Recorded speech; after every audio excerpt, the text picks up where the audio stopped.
Hello friends, welcome back my YouTube channel. आज की video के अब में हम सीखेंगे।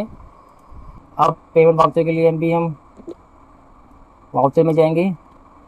ठीक है, वाउचर में जाने के बाद F5 क्लिक करेंगे। यहाँ वैसे ऑप्शन दिख रहा है यहाँ पर F5 का, इसको क्लिक कर सकते हैं। अब हमने पेमेंट में हमने क्या किया है, प्रिंटिंग एंड स्टेशनरी। हमने प्रिंटिंग स्टेशनरी के लिए हमने कैश में पेमेंट करी है, तो यहाँ पर हम ऑल्ट सी करेंगे।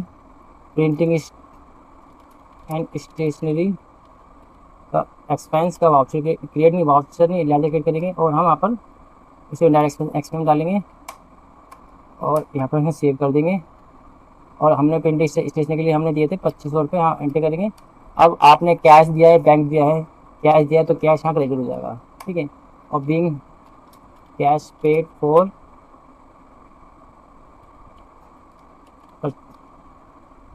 Purchase stationery. ठीक है, साथ ही हम यहाँ पे इनवॉइस नंबर जरूर मेंशन करो ताकि रिकॉर्ड ट्रैक करने के लिए वो चीज़ें ईजी हो जाए। ठीक है, इसी तरह हम प्रिंटिंग स्टेशनरी का ऑप्शन दोबारा लेंगे और हमने अब बैंक से पेमेंट करिए तो यहाँ पर हम जो से वो बैंक चूज़ कर लेंगे और यहाँ पर हम चेक नंबर लिखेंगे या फिर RTGS नंबर, जो भी चीज़ें हमारे पास हो, साथ ही इनवॉइस नंबर भी। ठीक है, इनवॉइस नंबर, ये चीज़ें मेंशन होना जरूरी है ताकि आप रिकॉर्ड मेंटेन कर सको बाद में आप। ठीक है, तो पेमेंट ऑप्शन में हर तरह की पेमेंट होती है, चाहे आप वेंडर को पेमेंट करो, चाहे आप कैश में कोई पेमेंट करो, चाहे किसी को एडवांस दो, वो हर तरह की पेमेंट ऑप्शन में होती है। ठीक है, तो ये डन हो गया। अब अगला रिसिप्ट ऑप्शन के लिए हम F6 दबाएंगे। ठीक है, अब रिसिप्ट ऑर्डर में हम किसी पार्टी से पेमेंट ले रहे हैं, हमने किसी को माल बेचा है या किसी से लोन ले रहे हैं, तो वो सारी एंट्री रिसिप्ट ऑप्शन के अंदर रहेगी। तो यहाँ पर ABC कंपनी से हमने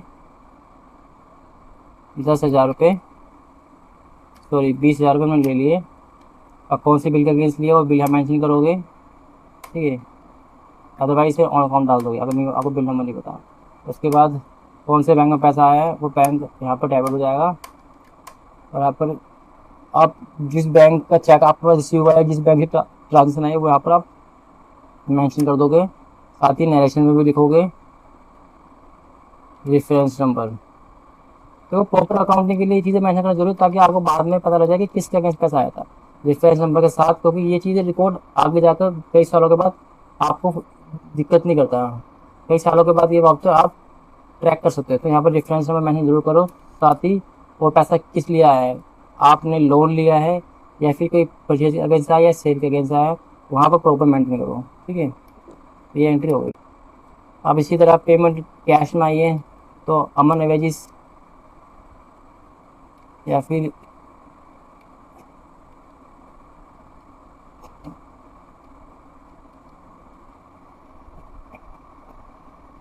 कैश, अगर किसी बात से कैश में आया तो यहाँ पर अमेजन कंपनी से हम 50,000 रुपये कैश इश्यू कर लेते हैं।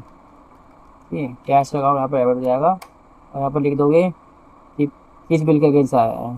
तो इनवॉइस नंबर मेंशन करना जरूरी है, साथ में invoice number and UTR number, जो भी आपके बैंक स्टेटमेंट में हो।